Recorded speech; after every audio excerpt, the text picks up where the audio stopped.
There's a blanket of rain descending on Puget Sound today. It is something our area has desperately needed for some time, but is it enough? Yeah, last week, Seattle Public Utilities asked roughly 1.5 million people to use less water, and despite the rain, that ask is still active. Fox 13's Matthew Smith is joining us from Eastern King County, giving us a look at how we got here. Matt. You know, this area where I'm standing is typically covered in water.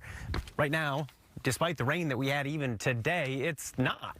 This isn't where SPU draws their water from. That's just over the ridge line. They restrict access this time of year. But the bottom line is rain isn't going to make up for all of this. And that's the heart of the issue is here. Using less water at the tap could pay big dividends in the weeks and months ahead. Despite gray skies and days of rain now, the reality is the watershed where we get 2/3 of our water remains extremely low. Here's the tolt on better days. But in reality, better days were long ago. We've seen roughly 3 inches of rain in the watershed where Seattle Public Utilities draws from, but we were 19 inches behind dating back to May. In fact, water has been a concern for months. The river levels have been low, and we have rules that we can only irrigate at certain flow levels in the river, and we haven't been able to utilize the river because of that. As far back as July, farmers were sounding the alarm to Fox 13 as rivers and streams were dwindling. Part of a May that wiped out half of the state's snowpack.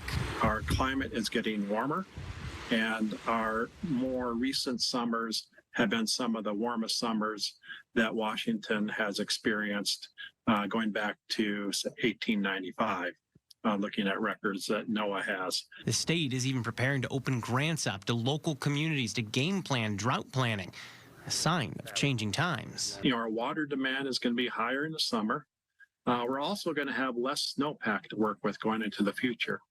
And so these are things that we know are going to happen. So it makes sense to plan for it. Next year could bring similar concerns, especially if this coming winter doesn't replace the snowpack in our mountains. If the winter is a rough one from a water supply point of view, then next year could be, really concerning. So yes, we have seen rain, but SPU is still asking people conserve water, and hopefully you have a better idea of why now. We have information, tips, whatever you want to call it, on how you can help out at fox13seattle.com. In King County, Matthew Smith, Fox 13 News.